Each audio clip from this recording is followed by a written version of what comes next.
Kathmandu valley का वो रहस्य जहां आज भी रात में गूंजती है चीखें।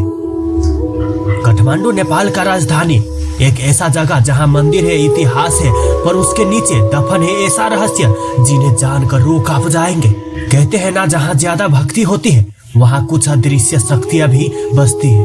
काठमांडू वैली ऐसा ही स्थान है। वर्षों पहले जब काठमांडू वैली पानी से भरी झील थी, तब एक साधु ने तपस्या की।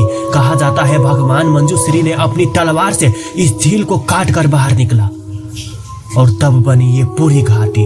पर क्या आप जानते हो, नीचे इस झील का एक हिस्सा आज भी मौजूद है, गुफाओं में छिपा हुआ, और वहां रात को आज भी पानी के लहरों की आवाज आती है, जबकि वहां कोई झील है ही नहीं। कुछ स्थानीय कहते हैं जो वहां रात में गया वो सुबह लौटकर कभी नहीं आया। पशुपतिनाथ भगवान शिव का सबसे प्राचीन मंदिर में से एक है। यहाँ हर रोज हजारों लोग दर्शन करने आते हैं, लेकिन क्या आपने कभी सोचा है रात के समय इस मंदिर के पीछे कौन पूजा करती है?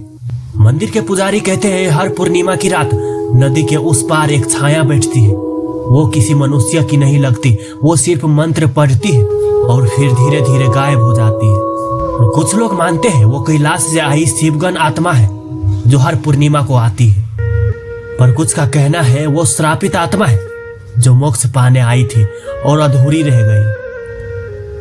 भक्तपुर अपनी सुंदरता के लिए प्रसिद्ध है, पर रात के समय यहाँ की गलियां खामोशी नहीं रहती। स्थानीय लोगों के अनुसार भक्तपुर दरबार स्क्वायर में आधी रात को एक पुराना बाजार जीवित हो उठता है। दियों की रोशनी, लोगों की आवाजें और कहीं दूर बजती मंदिरिया की धूम। और सुबह जब कोई देखने जाता है सब गायब। एक बुजुर्ग ने बताया, मैंने अपनी आंखों से देखा था, मेरी माँ उस बाजार से लौटी नहीं, बस उसकी चूड़ी मिली थी। काठमांडू में एक जगह है धमेल की एक पतली गली।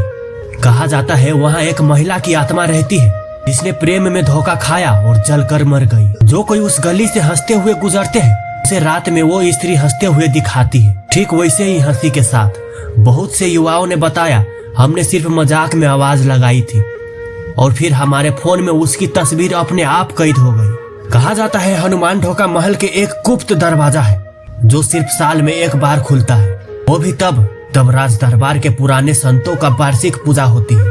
अंदर क्या है किसी को नहीं पता, पर रात में वहां से आती है घंटिया की आवाजें। कुछ ने कहा वहां हवा नहीं आत्माएं चलती है। काठमांडू की सबसे बड़ी रहस्य कुमारी देवी, एक जीवित देवी जो इंसान के रूप में पूजी जाती है।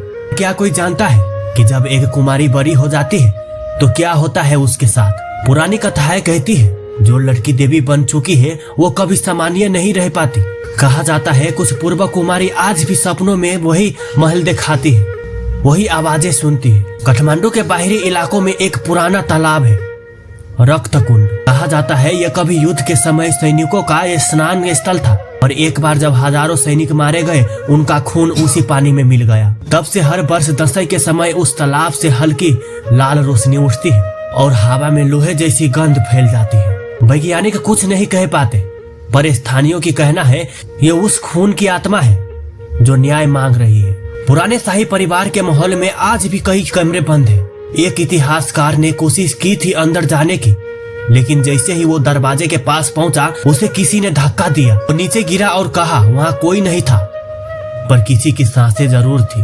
बाद में माहौल के गार्ड ने बताया वो कमरा कभी मत खोलना, क्योंकि वहां वही राजा सोया है जो मरना नहीं चाहता था। एक वर्ष 1988 में भूकंप से पहले पूरी घाटी में एक साथ सबने एक ही सपना देखा था, धरती के नीचे से निकलती रोशनी, और कोई कह रहा था मैं लौट रहा हूँ। अगले दिन भूकंप आया और सैकड़ों लोग मारे गए। आज भी जो वो लोग सपना देख चुका है कहते हैं वो आवाज फिर लौटेगी। शायद काठमांडू वैली सिर्फ एक शहर नहीं बल्कि एक जीवित आत्मा है, जहाँ हर पत्थर में इतिहास की धड़कन है और हर रात में कोई अनकही कहानी। अगर कभी तुम काठमांडू जाओ तो सिर्फ उसकी खूबसूरती पर मत देखना, क्योंकि उसके पीछे छिपी है वो दुनिया जहाँ आत्माएं आज भी पहरा देती है।